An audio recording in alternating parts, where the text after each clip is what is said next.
see behind me, you just see cranes in the sky in every direction. What we're gonna do is simulate as if I was the construction technology manager building on this lot right in front of me, how we would take a 360 panorama at different heights to show the development or the owner what the final views would look like from those elevations on different spots on the site.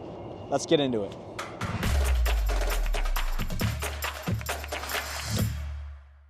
So the first thing we're gonna do is open up the project.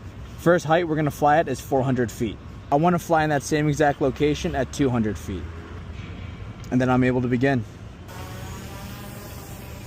So the drone's going to its first mission plan. It's at 200 feet now.